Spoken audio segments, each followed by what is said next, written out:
Study IQ IAS, अब तैयारी हुई अफोर्डेबल। नमस्कार दोस्तों अगर आपको याद हो कुछ समय पहले रश्मिका मंदाना का एक डीप फेक वीडियो सामने आया था जिसको लेकर काफ़ी ज़्यादा चर्चा हुई थी। इनफैक्ट यहाँ पर जो अमिताभ बच्चन है उन्होंने भी डिमांड किया था कि इसको लेकर लीगल एक्शन होना चाहिए।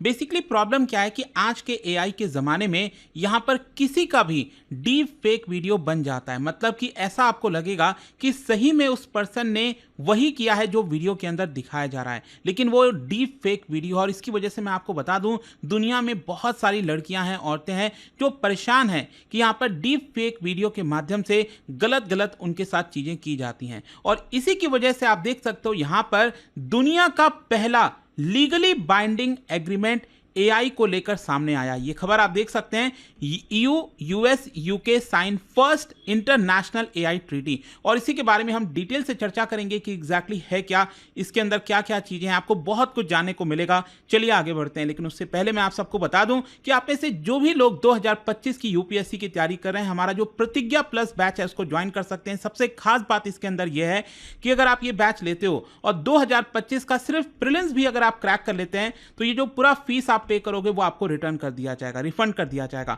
तो ज्वाइन करने के लिए हमारे वेबसाइट ऐप पर जाइए और यूज करिए ये कोड अंकित लाइव ताकि आप मैक्सिमम डिस्काउंट ले सकें। और इसके अलावा अगर आप MCQs अटेम्प्ट करना चाहते हैं तो मेरे इंस्टा पेज पर जा सकते हैं, वहां पर स्टोरीज में जितने भी MCQs हैं उसको भी आप अटेम्प्ट कर पाएंगे। तो चलिए शुरुआत करते हैं और सबसे पहले ये देखते हैं कि एग्जैक्टली हुआ क्या है। देखिए, United states of America, European union जिसके अंदर बहुत सारे देश आते हैं, और साथ ही साथ यूनाइटेड किंगडम, इन्होंने साइन किया है council of Europe's convention on artificial intelligence. ये दुनिया की पहली लीगली बाइंडिंग, कहने का मतलब यह है कि अगर जो भी देश ने ये एग्रीमेंट साइन किया तो उसके ऊपर ये सारी जो चीजें हैं जो इस एग्रीमेंट के अंदर हैं वो लीगली बाइंडिंग हो जाएगी। और बताया जा रहा है कि ये बहुत ही रिवोल्यूशनरी कदम होने वाला है AI के इस्तेमाल में। और ये सब कुछ आपका थर्सडे को 5 सितंबर को किया गया। आप देख सकते हैं यहाँ पर बताया जा रहा है कि ये जो ट्रीटी है वो बेसिकली ह्यूमन राइट्स को प्रायोरिटाइज करती है। मतलब कि प्राइवेट सेक्टर में, पब्लिक सेक्टर में जो भी AI सिस्टम है, जो भी इस्तेमाल किया जा रहा है AI का, उसको सही तरीके से किया जाए, ह्यूमन राइट्स का यहां पर ख्याल रखा जाए। और साथ ही साथ देखिए प्रॉब्लम क्या हो रहा था कि बहुत से देशों में AI को लेकर चिंताएं बढ़ रही थी, जैसे मैंने आपको एग्जांपल बताया शुरुआत में। और इसी की वजह से क्या था कि बहुत सारे जो देश हैं वो इसको रेगुलेट करना चाह रहे थे। लेकिन अब प्रॉब्लम क्या है, देखो प्रॉब्लम यह है कि अगर अलग अलग देश मिलकर यहां पर रेगुलेशंस लाएंगे, उसको रेगुलेट करने की कोशिश करेंगे, तो ओवरऑल ये जो टेक्नोलॉजी है आर्टिफिशियल इंटेलिजेंस की, उसको भी आगे बढ़ने में प्रॉब्लम आएगी। तो इसकी वजह से क्या है कि एक कॉमन एग्रीमेंट यहां पर होना बहुत जरूरी है। और बताया जा रहा है कि इस ट्रीटी का ऑफिशियल नाम आप देख सकते हो, यह है council of Europe framework convention on artificial intelligence and human rights, democracy and the rule of law.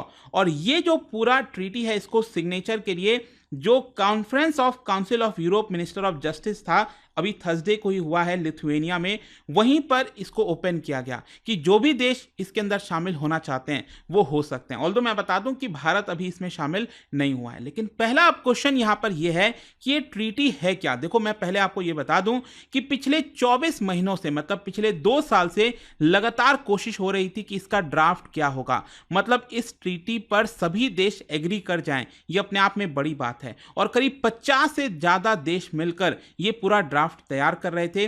और इसका मेन मकसद यही था कि एक ऐसी ट्रीटी बनाई जाए ताकि सभी देशों को यहां पर एक्सेप्टेबल हो, क्योंकि इसका design, development, use, AI system में जो भी चीजें होती हैं उसको लेकर सभी देश एग्री कर जाएं। और फाइनली ये बनकर तैयार हो गया। और बताया जा रहा है कि जो जो देश इसको सिग्नेचर कर रहे हैं इसकी वजह से यहां पर सभी के ऊपर लागू होगा। उन देशों के अंदर जो भी प्राइवेट सेक्टर हैं, पब्लिक सेक्टर हैं, जो भी कंपनीज हैं जो AI का इस्तेमाल करेंगी, उनको इस ट्रीटी को फॉलो करना होगा। साथ ही साथ आप देख सकते हैं बोला यह गया है कि जितने भी सिग्नेटरीज हैं, जो कंट्रीज साइन कर रहे हैं, उनको यहां पर इंश्योर करना होगा कि किसी भी प्रकार का हार्मफुल और डिस्क्रिमिनेटरी आउटकम ना हो। मतलब जो भी AI सिस्टम चल रहा है उसके अंदर किसी भी प्रकार का डिस्क्रिमिनेशन या फिर हार्मफुल आउटकम नहीं होना चाहिए, कोई गलत चीजें नहीं होनी चाहिए उसकी वजह से। और साथ ही साथ यहां पर इंश्योर करना होगा कि जो भी चीज निकल कर आएगी AI के इस्तेमाल से, वो आपका इक्वालिटी और प्राइवेसी प्राइवेसी का जो राइट्स है उसको फॉलो करेगी।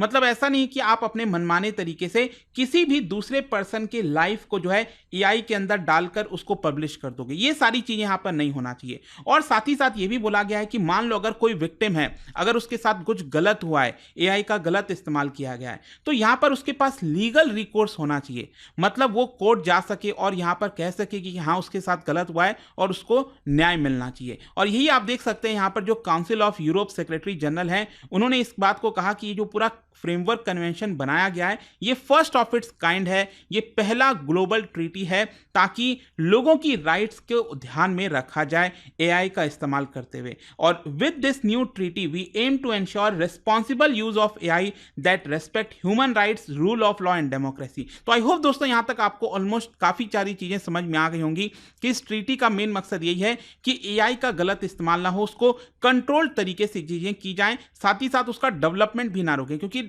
टेक्नोलॉजी को आप रोक नहीं सकते हो, लेकिन हाँ एक कंट्रोल तरीके से अगर टेक्नोलॉजी का डेवलपमेंट होगा तो ये पूरे ह्यूमैनिटी के लिए अच्छा होगा। खैर इसमें क्वेश्चन अब ये है कि ऑब्लिगेशंस क्या क्या हैं, जो कंट्रीज साइन कर रहे हैं इस ट्रीटी को उनको क्या क्या चीजें फॉलो करनी है। They have to ensure various things, जिसमें कि मैं आपको बता दूं यहां पर AI systems are consistent with obligations to protect human rights। मैंने पहले आपको बता दिया कि ह्यूमन राइट्स को प्रोटेक्ट करना चाहिए, पहला चीज है जो कंट्रीज है उनको फॉलो करना है। फिर दूसरा यहां पर यह है कि कंट्रीज शुड, यहां पर they should not use to undermine the integrity, independence and effectiveness of democratic institutions and processes. Basically क्या है ना कि एआई का इस्तेमाल करके यहां पर जो डेमोक्रेसी है उसको ठेस ना पहुंचे, उसको हार्म ना हो। स्पेशली हम कहते हैं ना भारत में या फिर किसी भी कई डेमोक्रेटिक कंट्रीज में आप देखोगे सेपरेशन ऑफ पावर की बात कही जाती है कि यहां पर जुडिशरी अलग है, लेजिस्लेचर अलग है, राइट, एग्जीक्यूटिव अलग है, ये सेपरेशन ऑफ पावर है। तो यहां पर जो जुडिशियल इंडिपेंडेंस है उसको भी रेस्पेक्ट मिलता रहे एआई के डेवलपमेंट के साथ साथ। और इसके अलावा यहां पर जो डेमोक्रेटिक प्रोसेसेस है, जैसे कि यहां पर इंडिविजुअल उसका फ्रीडम ऑफ स्पीच उसको हार्म ना हो, यहां पर पब्लिक डिबेट में लोग फ्री तरीके से पार्टिसिपेट करें। तो ये सारी चीजें उनको एंश्योर करनी होगी, ये ऑब्लिगेशंस है इन कंट्रीज के ऊपर कि उनको एंश्योर करना है कि अपने अपने देश में इन सब चीजों का ख्याल रखा जाए। फिर इसके अलावा अब क्या है कि कुछ एग्जेम्पशंस भी दिया गया है। जैसे मान लो अगर सरकार कहती है कि ये वाले एआई का इस्तेमाल नहीं हो सकता क्योंकि ये देश की सुरक्षा के साथ खिलवाड़ हो सकता है, नेशनल सिक्योरिटी का सवाल है, तो उसके ऊपर प्रतिबंध लगाया जा सकता है। ठीक है, इस तरह की कुछ एक्सेप्शंस भी दिए गए। या फिर रिसर्च एंड डेवलपमेंट हो गया, कह सकती है सरकार की रिसर्च एंड डेवलपमेंट में हमें इसका इस्तेमाल करना ही पड़ेगा, तो हम उससे बच नहीं सकते। तो ये सारी चीजें कुछ एक्सेप्शंस हैं। लेकिन यहां पर मैं आपको बता दूं ये ट्रीटी तब आ रही है जब दुनिया भर में अगर आप देखोगे कई सारे देश, कुछ छोटे छोटे मल्टीलैटरल ग्रुप्स, उनका खुद का नया रेगुलेशंस बनाने की कोशिश की जा रही है। जैसे कि फॉर एग्जांपल अक्टूबर 2023 में G7 का पैक्ट आया था ऑन एआई। इसके अलावा नवंबर 2023 में देखिए भारत के पर्सपेक्टिव से इंपॉर्टेंट है ब्लैचली डिक्लेरेशन, जो कि 28 कंट्रीज के द्वारा साइन किया गया था, इसमें भारत भी था।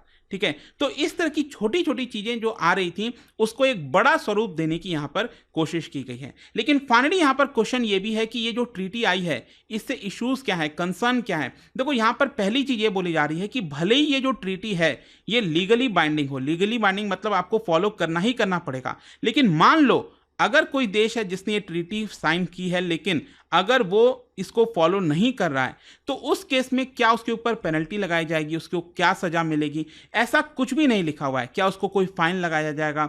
तो ये एक बहुत बड़ा प्रॉब्लम है इसके अंदर कि इस चीज को भी इंश्योर करना चाहिए, तभी तो कंट्रीज उस चीज को फॉलो करेंगे। क्योंकि हुआ क्या है कि इस ट्रीटी के अंदर मॉनिटरिंग की बात कही गई है कि यहां पर जो कंप्लायंसेस हैं वो मॉनिटरिंग के माध्यम से किए जाएंगे। अब क्या होता है कि इसमें प्रॉब्लम यही हो जाता है कि जब तक एनफोर्समेंट नहीं होता है तब तक लोग इसको फॉलो नहीं करते और देश कहां से ये फॉलो करेंगे। तो देखने वाली बात होगी कि यहां पर ये जो देखो अब क्या है ना, इसमें बहुत सारा डेवलपमेंट होना है। ये तो पहली ग्लोबल ट्रीटी है आप समझिए, क्योंकि एआई एक कुछ उभर के बहुत तेजी से फैल रहा है, लोग इसका बड़े स्तर पर इस्तेमाल कर रहे हैं, तो कहीं ना कहीं इसका रेगुलेशंस भी जरूरी है। और मुझे लगता है कि धीरे धीरे बहुत सारे देश, जैसे कि आपने एनवायरनमेंट को लेकर सुना होगा कि बहुत सारे जो यूएनएफसीसीसी का पूरे जो दुनिया भर के कंट्रीज हैं वो सामने आते हैं, एनवायरनमेंट को लेकर चर्चा करते हैं, क्लाइमेट चेंज, कुछ इसी प्रकार से आगे चलकर वैसा भी आपको देखने को मिल सकता है। खैर, जाने से पहले एक इंटरेस्टिंग क्वेश्चन, क्या बता सकते हो tea, coffee, spices, coconut, rubber, cardamom, tobacco, इन सभी को आप कौन से ग्रुप में रखेंगे? इन 4 ऑप्शन में से आपको बताना है। इसका राइट आंसर आप सबको पता है, मेरे इंस्टाग्राम पर तो मिलेगा ही।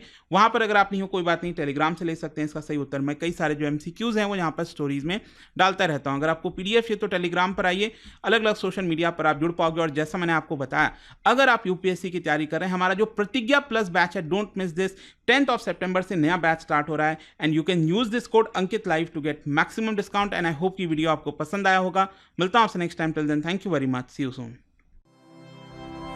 स्टडी IQ IAS, अब तैयारी हुई अफोर्डेबल।